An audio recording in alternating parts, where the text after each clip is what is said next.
গ্রামের বাড়ি আসলে এই পুচকুর সাথে হাসি মজা করতে করতেই দিনটা কেমনে যেন কেটে যায়। ও আমারে মিষ্টি করে অন্না বলে ডাকে। তোমরা জানো এই পুচকু সবার প্রথম আমার নামটাই বলা শিখেছে।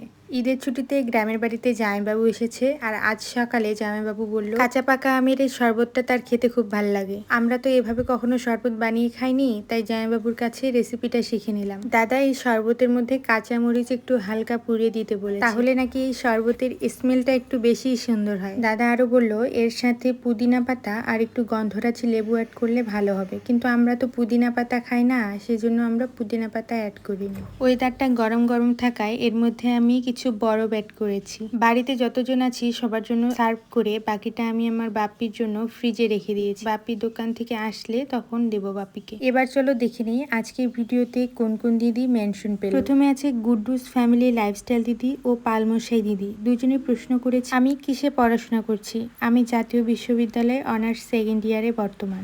এরপর আছে অনামিকা রায় ও গুড্ডু ফ্যামিলিস লাইফস্টাইল দিদি। তোমরা দুজনে বলেছো আমি নাকি সংসারী একটা লক্ষ্মী মেয়ে। ধন্যবাদ দিদি, আসলে আমি এতটাও লক্ষ্মী না, তোমরা আমাকে ভালোবাসো, ছোট বোনের মতো ট্রিট করো, তাই আমাকে সংসারী লক্ষ্মী মেয়ে বলছো। তোমাদের সবাইকে এত সুন্দর সুন্দর কমেন্ট করে আমাকে ভালোবাসা দেওয়ার জন্য অনেক ধন্যবাদ। আজ এখানেই, তোমরা সবাই ভালো থেকো, সুস্থ থেকো, দেখা হবে পরে কোনো ভিডিওতে।